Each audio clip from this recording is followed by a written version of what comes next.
Welcome back, everyone. I hope you had a wonderful lunch.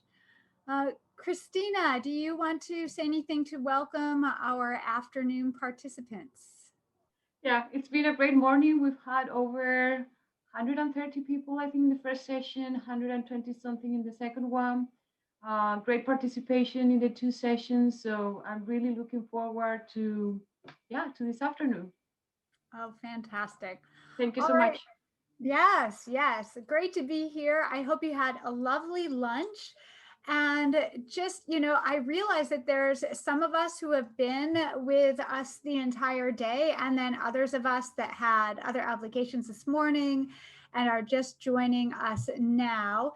And so, just a couple things if you are new to our sessions here, is that it's going to be useful in our sessions if you have access to my website, www.sarahjtracy.com, and that's available there. It's also going to be useful to you if you have access to a worksheet that Christina did send out to you on Wednesday. But Christina, if it is easy for you to put it in chat again, thank you.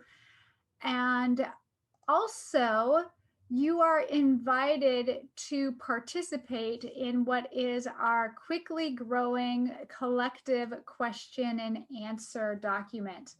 And you should have a link to this as well in your chat. But for those of you who are new, this is a collective document that we've built together throughout the day, and you should have editing access to it. And you are welcome to pose both questions and answers. So some of you may have answers that I don't have. Like somebody asked a question like, where can I get more training on qualitative research methods on the University of Illinois campus?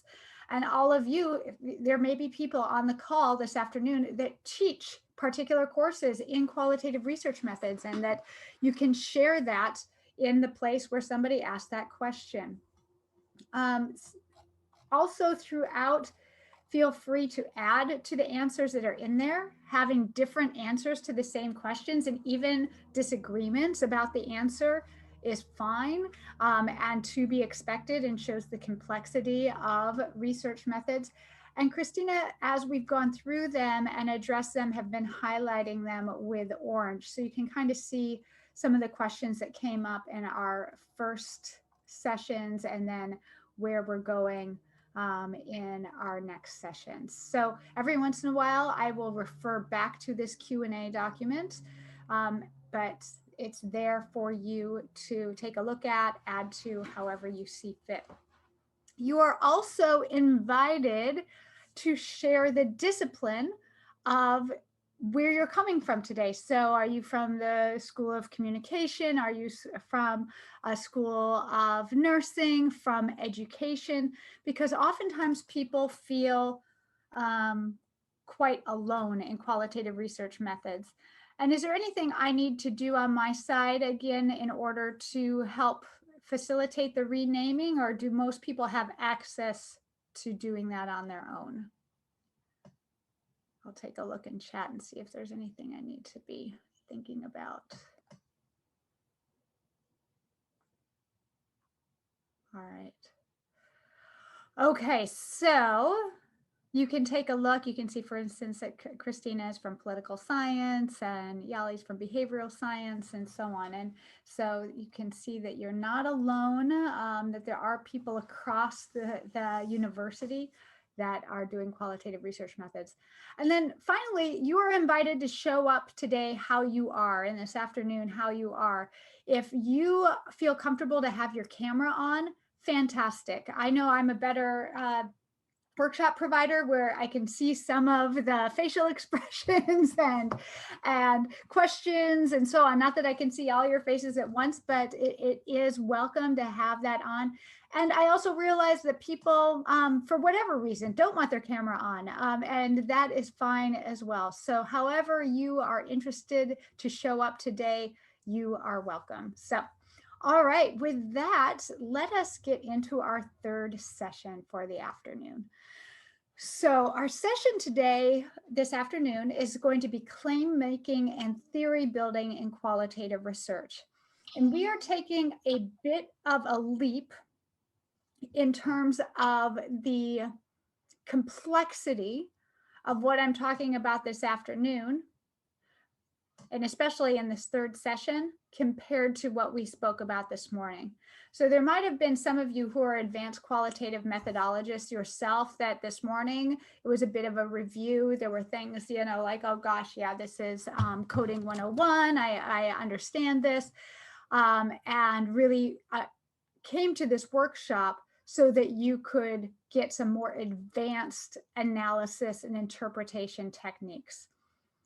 And then there may be others of you that are brand new to qualitative research methods and were able to follow along this afternoon or this morning and might have a little bit more difficulty following along in this first afternoon session that is a little bit more advanced. And I just encourage you to stick with it if that's the case. I mean, that's one of those things with these workshops, especially with 268 people enrolled across the day, that we're going to get people from different ability levels, and there might be, hopefully there's something in this whole day that is useful to everyone who shows up, but there might be some sections that are a little more advanced or a little more basic than you're used to. So claim making and theory building and qualitative research. So in our last session, we covered coding and coding as a certain way to analyze our data. And coding, sure, it is useful, but sometimes coding is not enough in order to actually create an interesting, provocative, significant contribution. And a lot of people have trouble going from, how do we go from coding to theory building in our qualitative research? And what I'm going to suggest here is that a key bridge to this is making claims. And this is an area of qualitative research that isn't covered in a lot of detail in a lot of our textbooks or in our courses and so on. And it's a place I've realized, because one of my goals throughout my career is to help people be able to do the analysis part of qualitative research better. And this making claims is part of being able to build theory through qualitative research and really analyze our data well. One of the key things to keep in mind is that coding does not equate with interpretation. That theory building requires both. And actually, I should probably restate this. Theory building requires at least interpretation. You can actually do theory building without coding. We talked briefly, and I will return in this session to how coding is not the only way to analyze your data. But theory building requires interpretation. You can't just end with your codes. So many people unfamiliar with qualitative research methods believe that coding equals analysis or coding equals interpretation. And you see this when I've been involved with multi-method grant work, where people unfamiliar with qualitative data analysis stop the grant work at the qualitative coding stage and think that that's going to get us to where we need to find answers. And coding is just part of that process. So coding just part of the journey.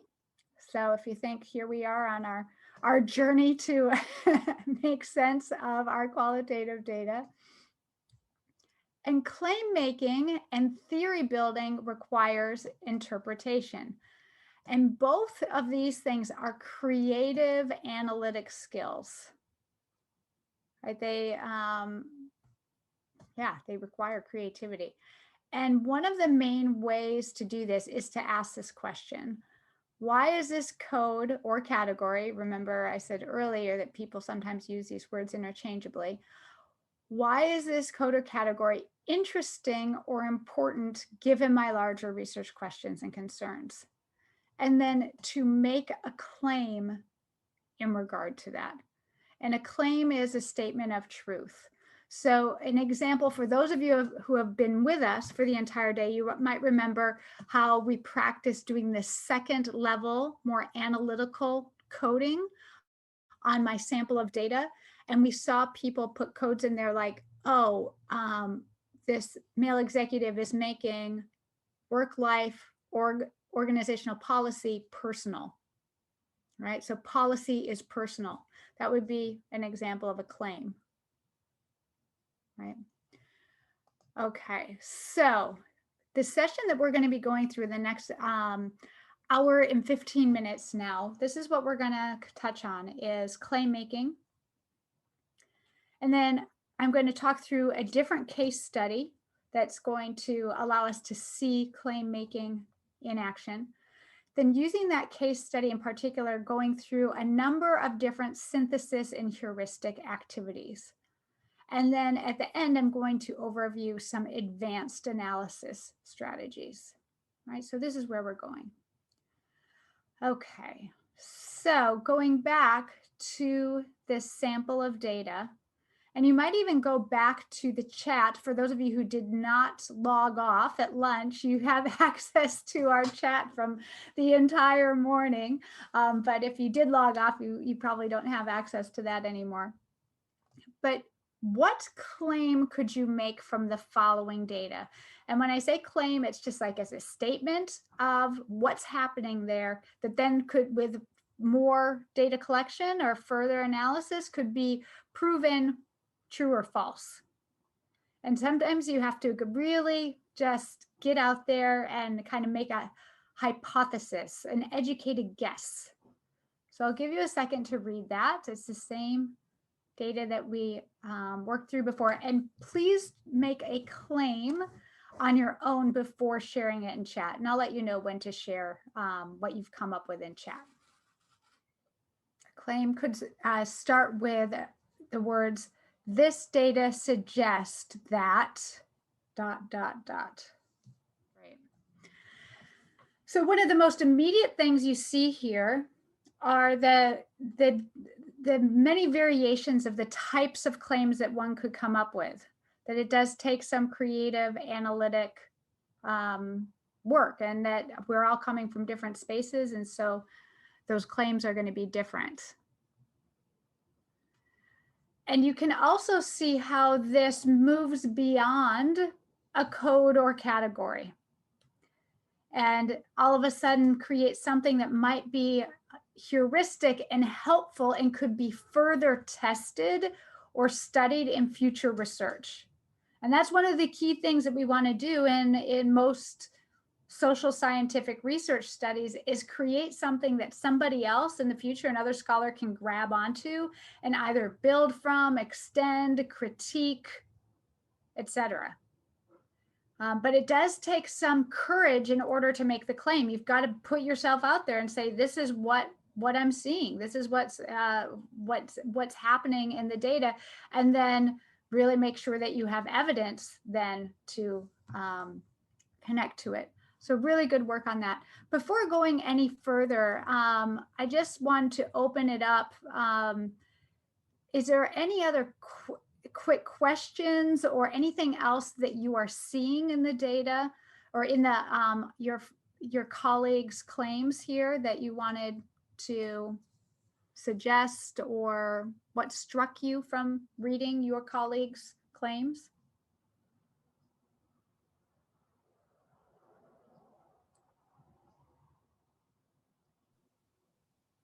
I just wanted to contribute. This is Kelly. Hi, Kelly. Kelly Searsmith. I thought that some of the claims that just focused on the placing of childcare concerns or benefits on women were skewed, because I thought if you take the full statement from this interview into account, the executive presented men as benefiting as well, that this fit in with his value system, that the woman would be a stay-at-home mother, and that men, had a duty of care also, but in a different way. Mm-hmm. So it just made me uncomfortable. And of course, this is only one claim. There could be multiple claims, and the writer could get to that other side of it too. But I think that we have to be careful to represent the fullness of our data, and that sometimes our own values or beliefs can inform the way that we characterize it. And that's a concern. Yeah. Great. Thank you, Kelly, for that observation. You know, and that one of the things that is very clear from Kelly's comment is that we're dealing with two different practices here. One is the practice of practicing to make claims, right? And then the next step is what claims, once you've practiced making a bunch of them on the data set, which ones are really going to stick? Which ones are going to be most supported, and not falling in love with our early claims. And we're going to go through some practices about how we can make sure that the claims that we make are the most worthwhile ones we can have. One of the things that I do see, though, Kelly, is that a lot of folks don't have practice even making claims. So I think one of the things to be is to be self-compassionate whenever we're in these new spaces, is to go ahead, go out there, stake a claim, learn how to do it, and then really, as you said, start looking at that breadth of the data and thinking about also being transparent and counter-biasing in terms of our own subjectivity when it comes to it, and saying, you know, asking another, a research partner or something like, are you seeing this as well? Is this just a figment of my imagination? Am I taking my own background and issues and putting this on this data, or are we actually seeing it emerge? And that's one of the reasons why it's really helpful as we're going through this frenetic iterative data analysis process to start with those very simple empirical first level codes first, and then moving to the more second level analytic, and then moving to the claims, right? Because if we start with the claims, we're less likely to have them closely grounded in the data. All right, very good. Let's move forward. And here is a reminder. Here are some of the codes that came from our Male Voices project. But how do we make those codes claims, or how do we make them interesting? This was a question. So why are they interesting? When I was a brand new qualitative researcher, my first qualitative research project ever was with 911 call takers. And I came to my supervisor, who I was co-authoring with, and I said, look, they're joking, they're telling stories, they're rolling their, like I had all the codes. And she sat with me and said, Sarah, but why is that interesting? But why is that interesting? But why is that interesting? And that is this creative analytic process of like, oh, well, why is it interesting, for instance, that the male voices or that many executives view women's work as choice and call it being a choice, and men's work not a choice, right? So what are we supposed to do now after we have those codes? Is to explain the consequences of the new claim. So let's transform that women's work as choice code into a claim. So why is the code framing women's work as a choice interesting or important?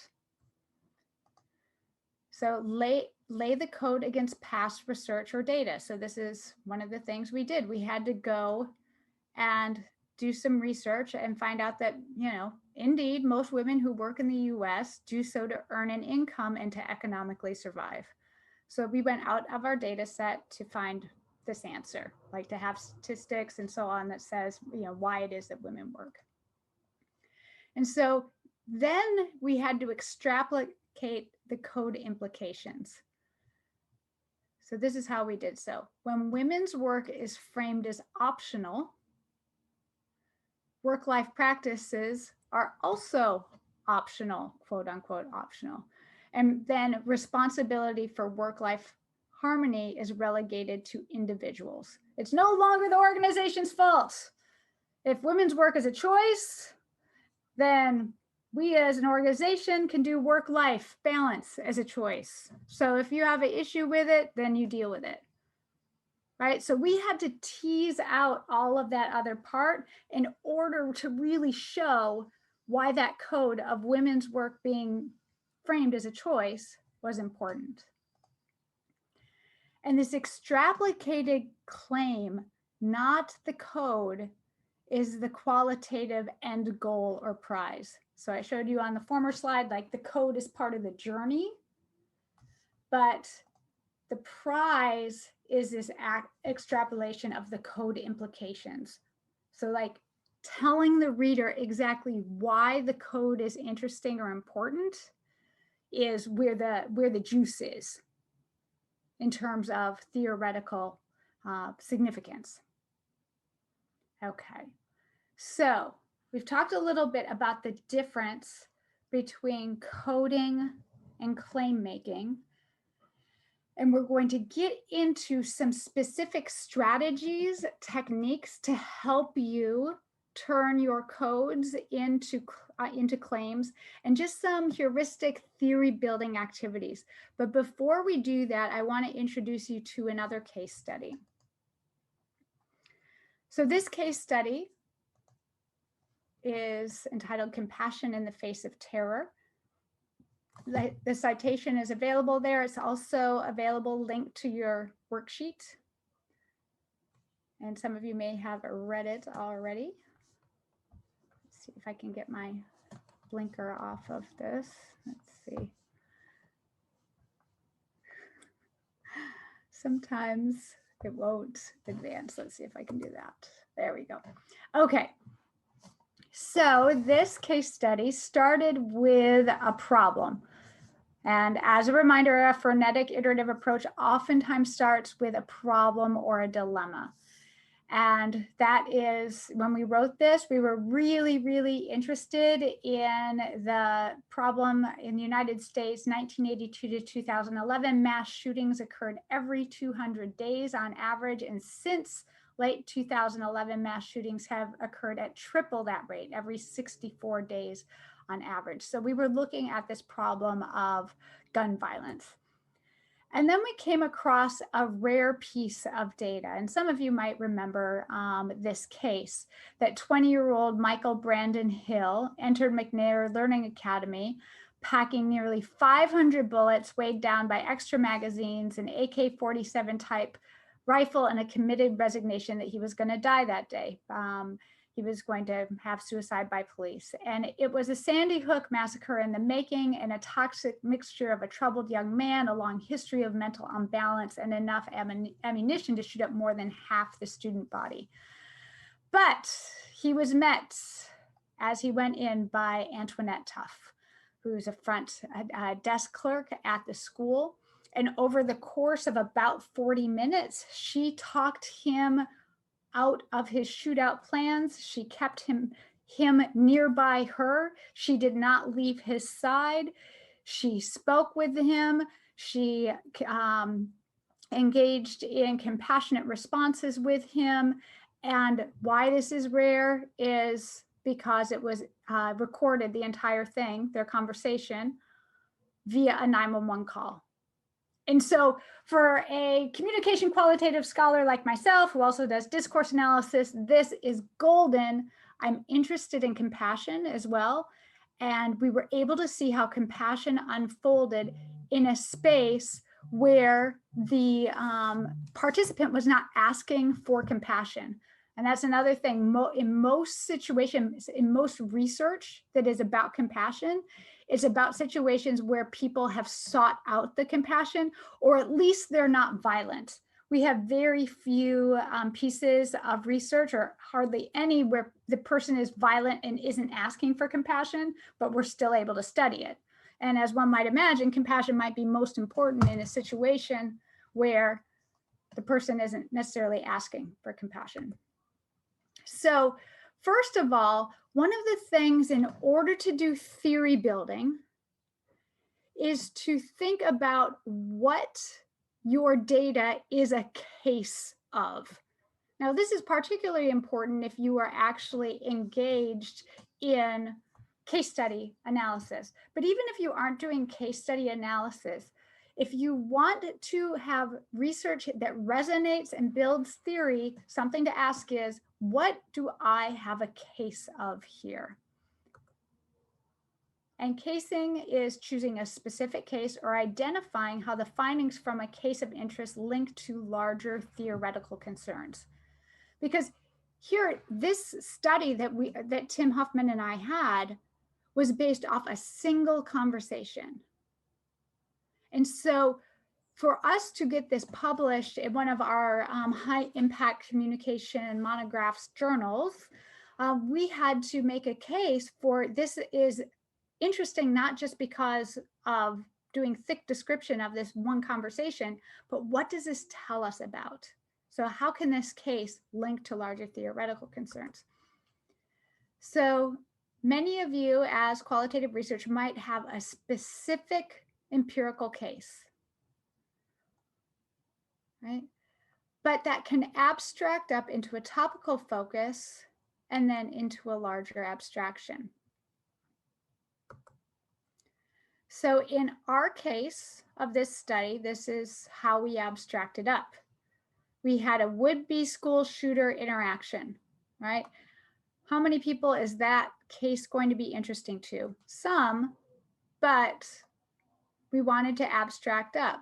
So we basically said, this is a case of compassion when one party is resistant to the compassion.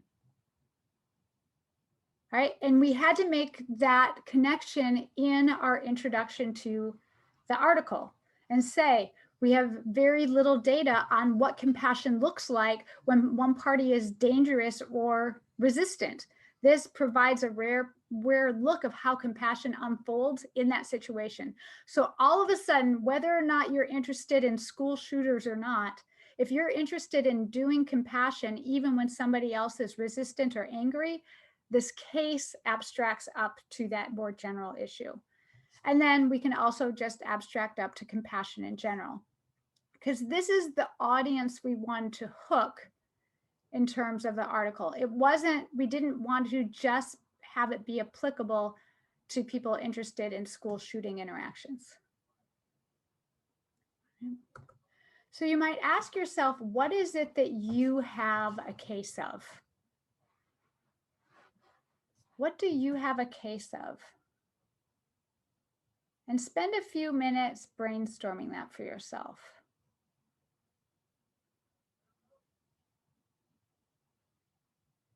Beyond the specific empirical data at hand, what does that abstract up to?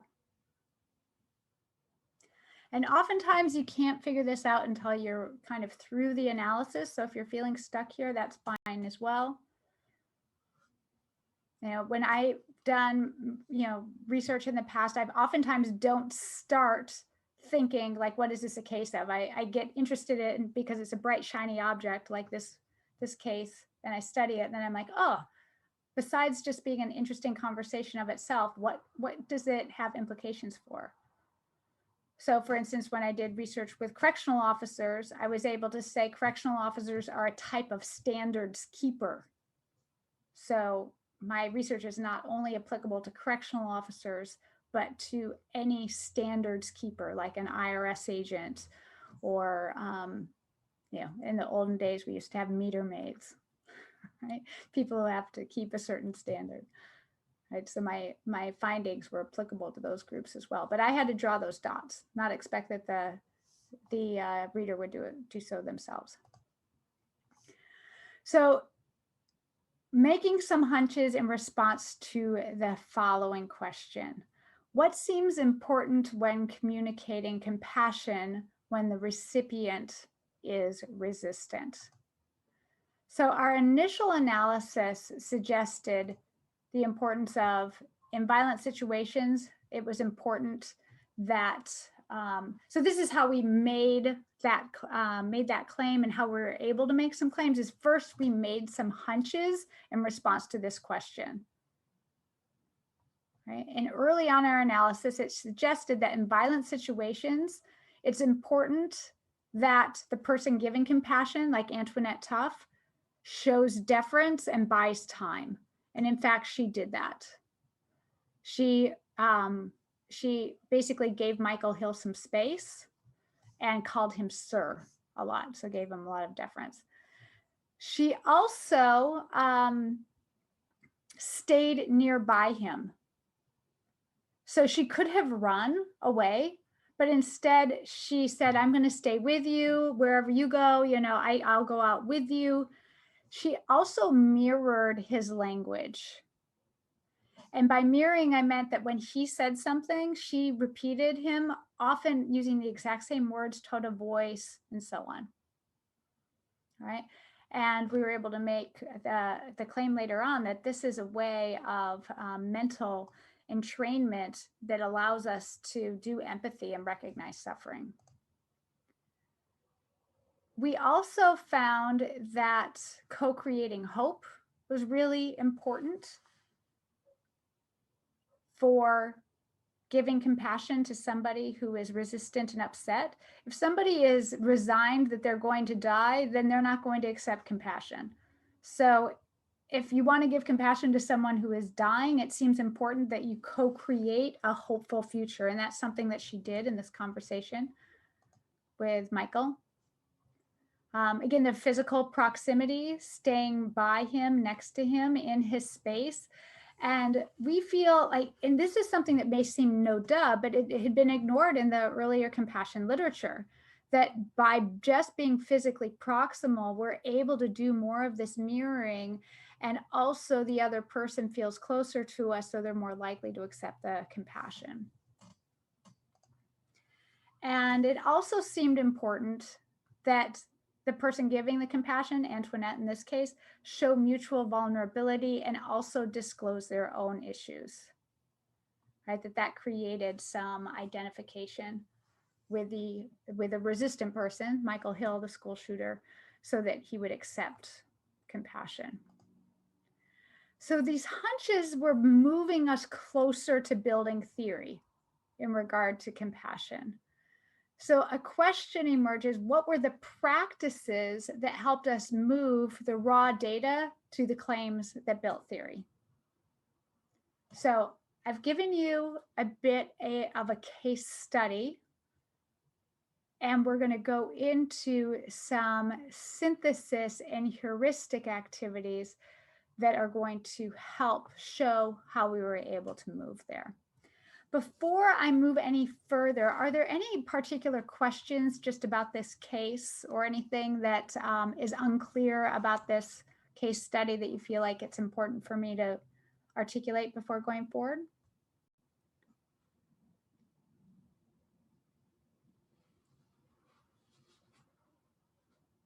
All right, very good. I encourage you to take a read if it's at all interesting to you. It's just a fascinating. Antoinette Tuff, she ended up getting a Medal of Honor from Barack Obama when this happened. I mean, she's just an amazing, the way she was able to be with this young man is just inspiring. It makes you want to be a better person for sure. So, okay, so let's look at some synthesis and heuristic activities. Okay, so what do I mean by synthesis and heuristic activities? These are those things that make you feel, eureka, like I've got it. There's something interesting here. And it is going to help, like a rule of thumb that's going to help me figure this out. And another way to think about these are just practices for making and deepening your claims. And so choose the metaphor you like. Maybe you are somebody who likes toolboxes. So what I'm going to present to you might be kind of like some tools that you can bring with you. Maybe some of you are gardeners, so think of what I'm providing you as different seeds that you can plant, and you can decide which ones stick and which ones don't, or maybe you're an artist and you can think of these as different artistic tools. And so as you can see with all of these, you can pick and choose which are especially useful to you and what might be, useful in one season may not grow in another season. So choose what's going to work for different projects. And all of these that I'm reviewing here are reviewed in a lot of detail in my book, but also available in this article that's linked to your worksheet. Okay, these are the particular heuristics we're going to go over. They include analytic memos, naming phenomena, abduction, negative case analysis, propositions, and parameter setting. And none of these that are listed here is necessarily some unique name that I came up with or that Tim came up with. Rather, what we're doing is gathering together a bunch of synthesis activities that are oftentimes disparate among various paradigms and methods and qualitative territories, and kind of bringing them together in a group so that people can grab onto the ones that are going to be most useful to them. Okay, so one of them is an analytic memo. And for those of you who have done grounded theory, analytic memos, Charmas talks about them, Glasser and Strauss, and so on. But analytic memos are simply hunches of what you're seeing in the data. And one of my favorite ways to describe them, this I think is from Johnny Saldana, is a place to dump your brain. I love that, a place to dump your brain. So it could be that after an interview or after you've done a field note session, after you've done some observation, in addition to just getting the transcript or getting the who, what, why, where, the details of your field note, that it's a place for you to start just playing like, what's interesting here? What do I think I'm seeing? And in this space, it's perfectly fine to maybe bring in some raw data, like to bring a quotation in or a little excerpt. But it might also be a place where you write an analytic memo after you've done some coding and you start connecting together various codes. Like it seems to me that people are feeling especially uncertain.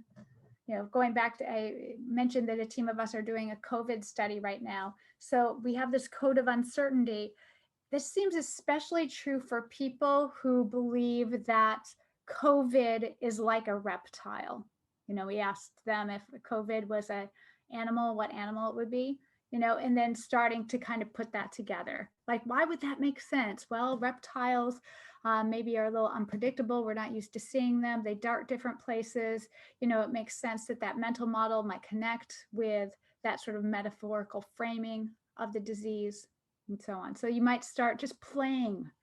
And this is where the creative analytic work comes in. None of this is going to necessarily show up in your data. It's not like you're going to find it there. It's like piecing together the ideas. And so here's an example of an analytic memo from the case that I just shared with you. So Tim and I just wrote this ourselves. In a conversation between the would-be school shooter and the front desk clerk, we see that the first half of the conversation is filled with the clerk repeating the words of the shooter verbatim. This type of repetition, which we are calling mirroring, seems to be calming him down and seems compassionate. However, none of the past research on compassionate communication has mentioned mirroring as a part of compassion. Right, so you can see there's just a place to dump our brain, some free writing, but it also gives us some clues of what to do next. So after writing this analytic memo, for instance, I got on with my scholarly networks on different social media and said, what is this thing that we're seeing called mirroring? We're calling it this, but is there another theoretical term for it? What is this? Because it wasn't something that I had come across in the theories that I had studied before. Well, and Shazam, yay for a community of scholars. Somebody came forward and said, oh my gosh, Sarah, there's this huge literature called communication accommodation. And it's mostly been in the field of intercultural research, but it's where people conform and accommodate their speech to be like in others. And then someone else said, oh gosh, you need to look at the neuroscience research on mirror neurons. And I'm like, oh my gosh, neuroscience research. All right, that's something outside of my area, but I'm going to take a look at that as well, right? So people were able to talk through and help me understand some of this that I wasn't understanding already. Also, it really had us start looking critically as why is it that we're seeing this in this data, but it's not been in the past compassion data? And what we're able to start really playing with is like, wow. And we didn't go into this with this idea, but we started realizing that we had something special here precisely because it was somebody showing compassion to someone who wasn't asking for it. And that past research really hadn't looked at that. And so if somebody is asking for compassion, you may not need to do all of this mirroring first because they're already welcoming it. But if somebody is like, I don't even want to be around you, this mirroring might be important to begin with. All right. So anyway, you can see analytic memoing is just, thinking through. A second heuristic that can help you go from the data and the coding to claim making and theory building is naming the phenomena you're saying and putting a name on something that in the past has not had a name, right? Especially as a communication scholar, I am a big believer that if we don't have a name for something, it's very difficult to deal with it. When it's in a space of what's called denotative hesitancy, before we had a name for what sexual harassment was, very difficult to actually deal with sexual harassment, punish sexual harassment, have policies around it, right? So you might be seeing in your data something that does not yet have a name to it. And by you putting a name to it, then all of a sudden, Shazam, somebody else can pluck up that name and use it to study in their next research project. So here's a question for you. What could you name surprising or interesting phenomena in your research? And you might start with a common name, such as, when Tim and I first saw this repeating back and forth, we called it mirroring because we didn't know what else to call it. But then search the literature. And this is, when talking with colleagues, they pointed us to this notion of communication accommodation. So we were able to put a name on this thing. And even though this name already existed, it was in a literature that never connected with the compassion in organizations literature. So bringing that name to this other community is a contribution. Right? And this is why it's good to be well read and have connections with various disciplines or parts of your discipline. And then asking yourself, how is this phenomena similar or different than other types of phenomena? And you might create one or more analogies, metaphors, or typologies. Like this phenomena that I'm seeing is kind of like X, Y, and Z, but it's different in this way.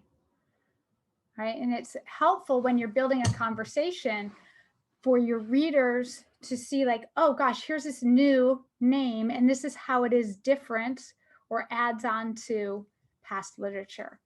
And so a couple examples from my and some of my past students' research.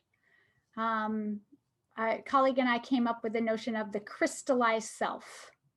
And this is different than a fractured self, fake self, or inauthenticity. And we use this to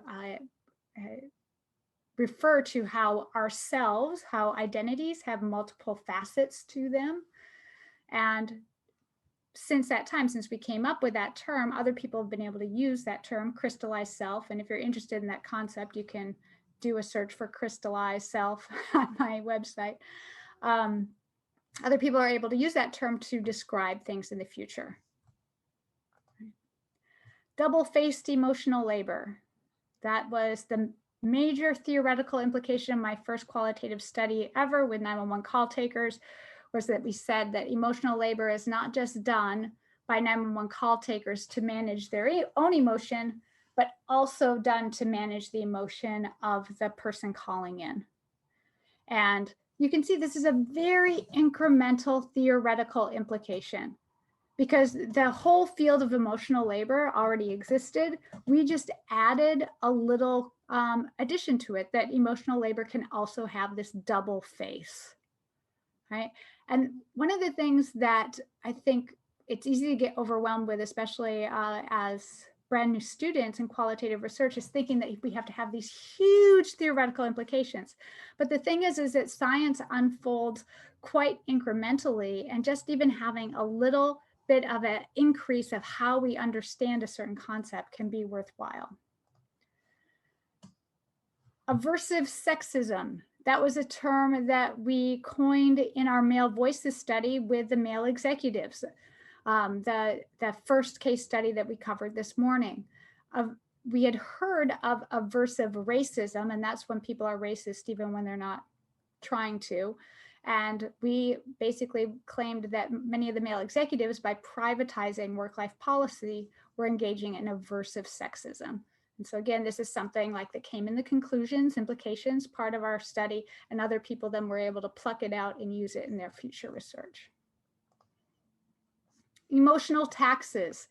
That's a term that my former student, Shauna Malvini Redden, came up with through her study of the way that we all act when we're going through the TSA lines at airports. And we all like control our emotions, like through the pat down and through jostling and through the entire thing. But we all pretend like it's fine and we are calm and we go through. And she says, this is like taxes, like we all have to play our part so we can get through the freaking TSA line, right? And so again, this is something that then other people are, oh, wow, it's not just emotional labor, but we also, people who aren't employed pay these emotional taxes. Bullying target rather than a victim, came up with that. And these names not only help us know, see, and explain things, they not only build theory, but they also provide for practical action, right? So when we provided our participants with this framing of being a target of workplace bullying rather than a victim, that really allowed them to think of themselves with more agency than they were before they thought of themselves as a victim. Okay, so you might think through in your study, are there unique phenomena in your project? And might you be able to come up with a name for it? And could that name then be helpful to other researchers in the future or other people in practice to be able to see something that isn't available with the current language? And you do need to have some care with this because reviewer 2 will be quick to let you know if there's already a name for what you've come up with. And they'll be like, oh no, there's already a name for that. In which case you should say, thank you so much for letting me know about that name. But then also think about, really, is the name and the literature that came from, is that exactly what you're seeing here? Or is it somewhat different?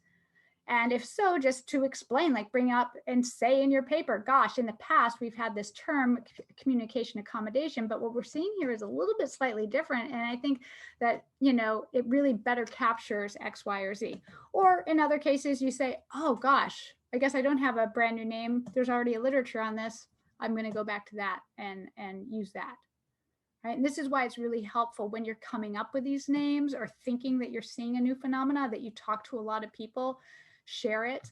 You've got to have some courage there and assume that people aren't going to just steal your idea. But I mostly find that if I feel very, very happy if anybody would want to steal my idea, because I'd be like, fantastic, it must be a good idea. So I always err on the side of generosity and talking with people. Okay, a third heuristic activity for you is abduction. And in the first part of our session this morning, there were a number of questions about induction versus deduction. Is codes inductive or deductive, or is this phonetic iterative process inductive or deductive?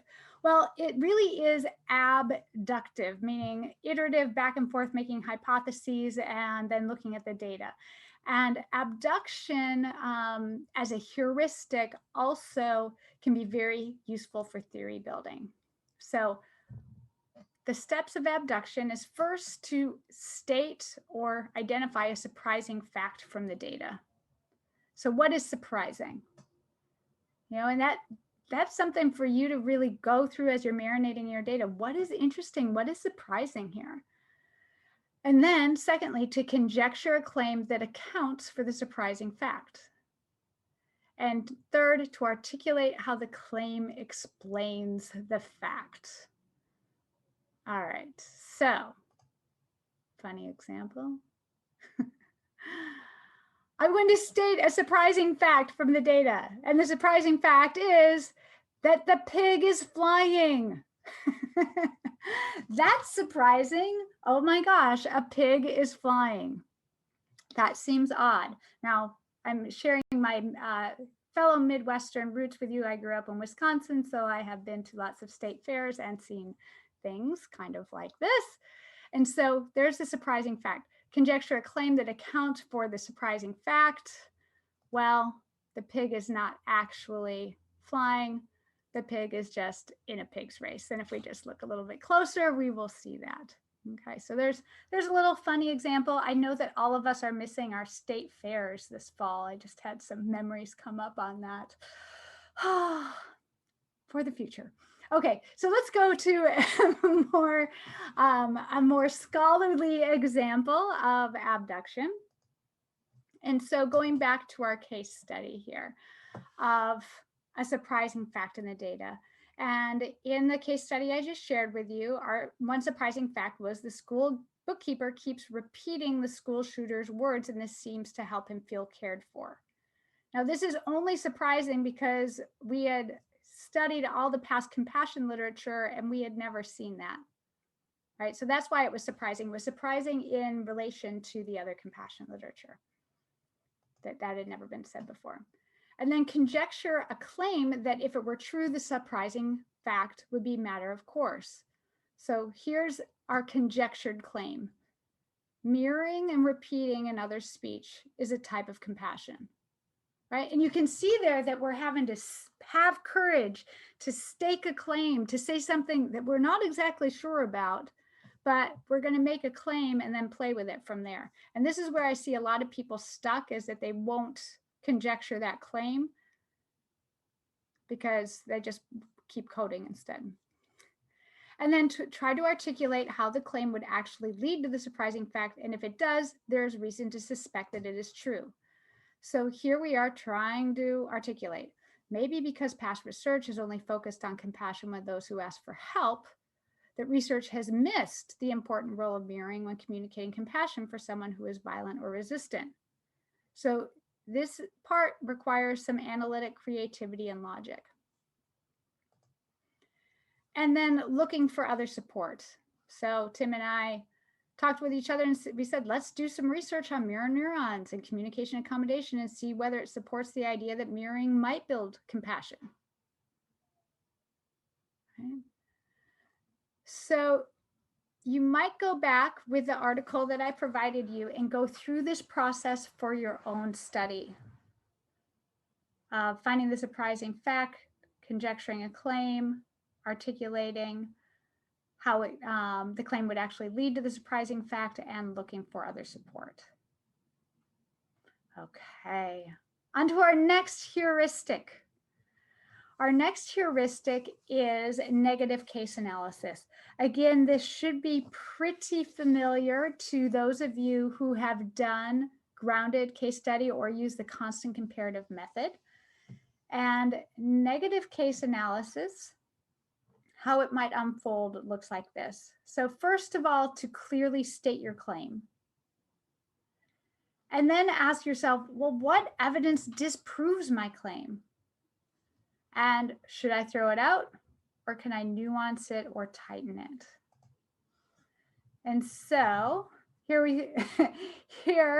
we have just our little ramblings. I think there might be something happening between mirroring and compassion, because that's really how Tim and I felt. We're like, we didn't really know for sure. We're just kind of, but we're like, no, we need to be really clear and state our claims. So we were like, mirroring communicates compassion. And then we really started thinking about the evidence that might disprove our claim. So we started saying to ourselves, mirroring could be patronizing. Also, most of the mirroring happens early in their conversation. So is it really compassion? Is it something else? And so then we're like, should we throw out our claim, or can we nuance it or tighten it? And so we adapted it. So after considering the negative case material, we started thinking, okay, this would be a better claim. Mirroring can help establish the groundwork for compassion. Right? And this is something we clearly had evidence for, right? But we couldn't have gotten to that claim without first doing the clearly stating a claim. All right. And this goes back to Kelly's comment earlier where she felt uncomfortable about some of the claims that were made in the chat on that one piece of data. She was doing in part some thinking about the negative case. Well, is that actually the claim? Is that overstep? And so it's like, make the claim, but then also be okay with critiquing the claim as well. Okay. Our next heuristic is that together these practices led to the following theory building proposition. And building propositions into your qualitative data analysis can be very powerful. And this is especially for those of you who find yourself in post-positivist disciplines. If you want to publish in management journals, for instance, I'm in organizational communication, and so sometimes I go over into management. Theory building propositions can be really powerful. Now, for some of you who are in more humanistic spaces, this is not going to be worthwhile or interesting. So here is the theory building proposition we came up with. We said sufferers are more likely to accept compassionate action when the potential compassion provider engages in communication, convergence, or mimicking conversational actions. And we said these increase the likelihood that the provider can enter the emotional world of the target and recognize the target suffering. These increase the likelihood that the target will have affinity for the compassionate provider. These increase the likelihood that the target will comply with the actions and requests of compassion providers.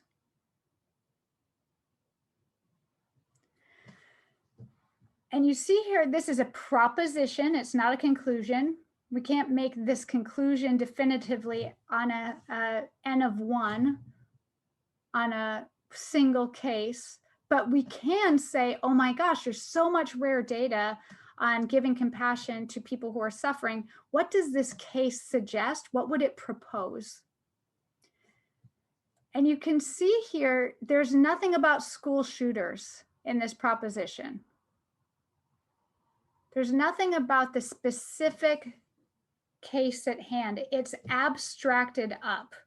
And this is why it can add to theory that then can be resonated, that other people can take up themselves and study. And you can imagine that a number of different researchers, no matter their paradigm, could take this proposition and examine it in the future.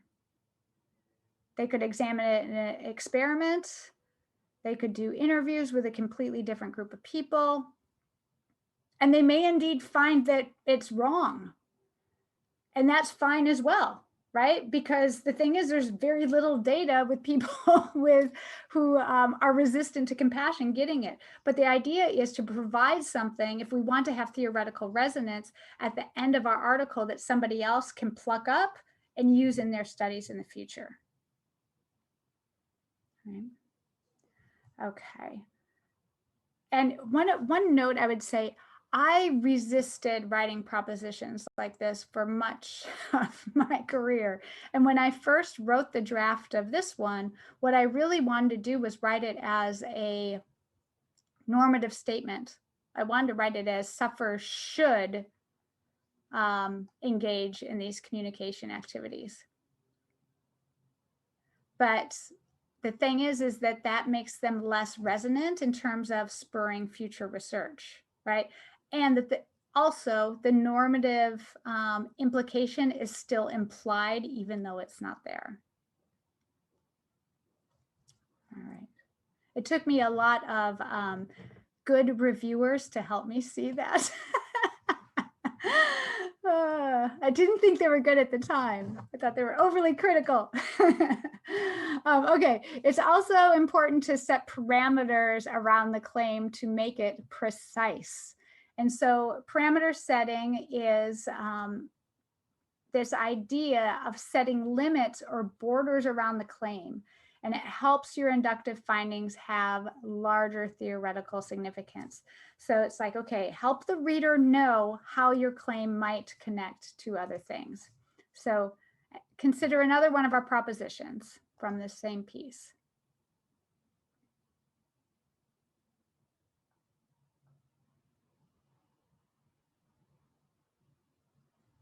Right, so here we're basically making the claim that being physically proximal to the sufferer is going to more likely end up with recognizing suffering, compassionate, relating, and providing action. So that being physically proximal is important, right? But then we also put a parameter on the claim. Right? This is especially true in situations where the lack of presence limits the ability to recognize suffering or co-create a helpful future or earn trust. Right?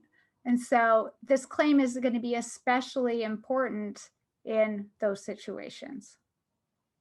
It may not be as true in situations where being physically proximal might help make the person feel at danger, for instance.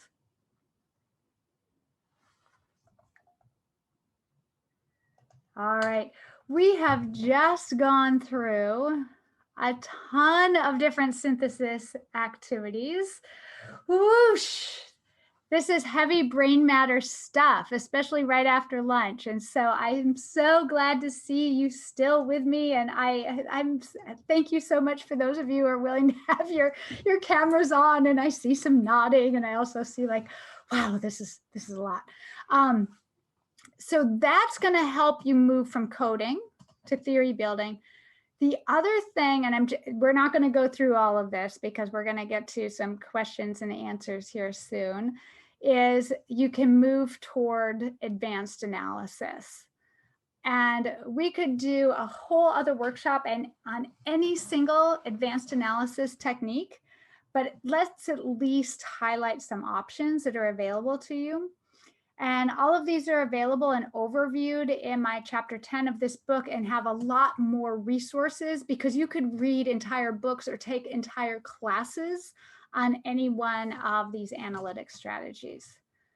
So vignettes, typologies, metaphor analysis, narrative analysis, explanation, causality, discourse tracing, and deconstructionism. So these are all ways to analyze your data that move outside of coding. In our last session, people were asking, gosh, can you do something besides coding? Now you can use these instead of coding, or you can use them as an advanced analysis technique after you have done coding. So vignette is where you find little exemplars from your data that sort of exemplify the overall argument, and you can either construct those or actually find them like diamonds in your data. Also creating typologies, and typology, you could have an entire paper that's a typology. It's kind of like axial coding. Metaphor analysis is one of my favorite things to do as a communication scholar. Those metaphors really help us see inside of mental models. So when correctional officers describe themselves as the scum of law enforcement, gosh, what are they saying? Scum, it's the lowest amount. It sort of floats on top. It's not considered real. Like when they talk about themselves as glorified babysitters, oh gosh, a glorified babysitter, it's feminized, it's low pay. You know, it suggests something about the way they're thinking about themselves, right? And so I have a number of papers on metaphor analysis on my website. There's a good book chapter called Metaphor Markers and Meaning that includes drawing analysis along with metaphors. Narrative analysis. This is a type of analysis where we're really looking at the plot line of an individual story, or you could tell the story of an organization, for instance. And so rather than examining for specific themes, we're looking for, gosh, what is the opening of the story? What is the conflict? What is the resolution? What is the moral of the story? Very different than typical thematic coding. Right. Explanation and causality. People in the first session were asking for more resources on explanation and causality. Please see the section on that, and your library does have access to this book. So if you don't have this book, you can take a look in chapter 10. Discourse tracing. I spoke about that briefly in our last session. And deconstructionism. This is a post-qualitative or in postmodern theory. Some of you might be familiar with the post-qualitative techniques of and arguments against coding. Some of the ways that it might harm the data at hand or suggest a systematicity to analysis that really isn't there in interpretive and critical and post-structural spaces. But I provide an example of how we might analyze using a theory such as deconstructionism. And thank you, Christina, for putting the link there in the chat of the book. Okay. And then arts-based approaches as well. Patricia Levy has some great books on arts-based approaches, Kakali Bhattacharya, and I speak through that in the book as well. So let us pause for a moment and take a look at our question and answer documents. And if you have questions or observations or anything that you want clarification from on this last session together, feel free to put it in here. We have a few more minutes and I'll see what questions we have.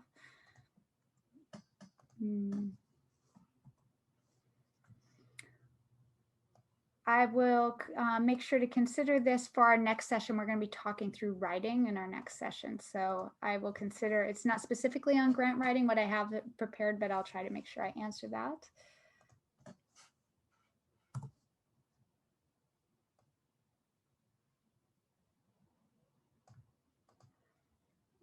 Chelsea G, thank you for your question. Could someone point to a resource or book chapter that discusses a frenetic iterative approach with secondary data? If you are able to unmute yourself, can you just say a little bit what you mean by secondary data? Do you mean textual data? Yeah. So, you know, if it was a focus group or some sort of interview or something that was collected, but I wasn't necessarily part of the research design process, but what are the opportunities? And I guess you sort of answered it with the example that you were providing with the transcription of the phone call with the school shooting example, but just sort of thinking about how that changes if you're not a part of the design process. Right. Yeah, thank you, Chelsea, for this. And I think that's the case for many of us right now because we're using textual data collected by other people, maybe that's been developed online and so on during the pandemic. You can still use this frenetic iterative approach for secondary data. So it's when you think about the compassion call, for instance, that I used, we just, started with a problem, this problem of that the people who might need compassion the most are the ones who are upset and resistant, but we don't really know very much about what it looks like. And so that was kind of our hook, right? And you can see there how, and let me tell you, Chelsea, I didn't have that hook in mind when I first listened. I mostly listened to the call on a news story. And I was like, oh my gosh, I don't know why this is interesting, but I have got to study this. But as I started going through, I'm like, okay, what is the hook there? And so the problem, and then engaged in the same type of primary cycle where Tim and I said, what's happening here? And we just went through and we're like, what are we seeing here? And we're like, we're seeing this mirroring, and just what's going on. And then really getting to that secondary cycle of why is it happening this way? How is it unfolding? Then we put the call like in different stages in our secondary cycle. So this frenetic iterative approach can work with secondary data as well. Yeah. Okay. What logical steps should be considered to make a claim claim looks plausible to others as well. Praveen, hopefully our process that I've gone through, the examples here have helped. What I'd also recommend is taking a look at that Huffman and Tracy claim making heuristics article. There's more examples in there, so you're going to see some examples there. And then the compassion in the face of terror piece, you can see the way that the propositions were worded at the end in ways that were plausible for that audience. And what I would recommend too, Praveen, is taking a look at different articles that have propositions in them that might help you think through how different claims can be read as plausible for different groups. And then what is the line between abstraction and generalization? I know generalization's a 4-letter word, but often we're pushed or driven to talk about, sure, yep. This is a great transition to our next session because we're going to be talking about how to do resonance in our qualitative research when we're writing and presenting it. And resonance is what I use as the umbrella term rather than generalization.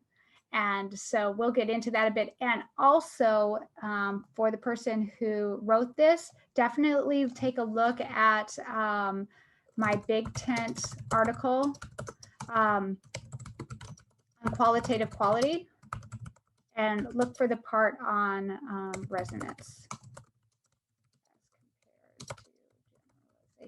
And also, I actually have an even better than this Big Tent article is, I think it's chapter 11 in my book, because that's all about qualitative quality as well. And I expand upon what I originally had in this article.